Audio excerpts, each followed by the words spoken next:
Assalomu alaykum, bizni kuzatyapti turganlar, hammaga salom. Farg'ona viloyati Rishton tumani Chek Nasriddin qishlog'ida Qodirjon o'rtog'imizning xonadoniga 30 kvadratlik yo'limizni qo'yib berdik, chiroyli qilib. Qo'yish ustanovka degani mana shu kat yo'l, podacha obраткasi ulanadi, dimoxod qo'yiladi. Ustanovka kat yo'l mana shu hisoblanadi. Buni miyasi stabilizatori komplektda bo'ladi. Ularni qishga yaqin kelamiz, yoqqanda. Hozircha ular tayyor sinovdan o'tkazdik. Komplektda havo pudaydigan motor reduktori, miyasi stabilizator bo'ladi. Kranlarni qo'ydik, avarinni, gradus temperaturani ko'rsatib turadi. Soldatchik, yana soldatchik, rashbak, ochiq sistema bo'lgan.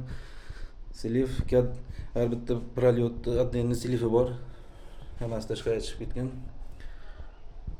Mana ko'rishlaringiz mumkin, chiroyli qilib berdik. Montajini kim qildigan bilmadik, juda rasvo qilibdi. Stollarga shu yerda yig'ilgan katyolxonasi. Sirkulyatsionni issiq postoyanniy turadi. Santexnika xizmati, katyol xizmati kimga kerak bo'lsa 99lik 157 90 raqamiga hamda 91lik 116 0979 raqamiga aloqaga chiqib ko'rasizlar. Kelishtirib beramiz. Sog' bo'linglar, salomat bo'linglar. Like, podpiska, kommentariy ayamaysizlar.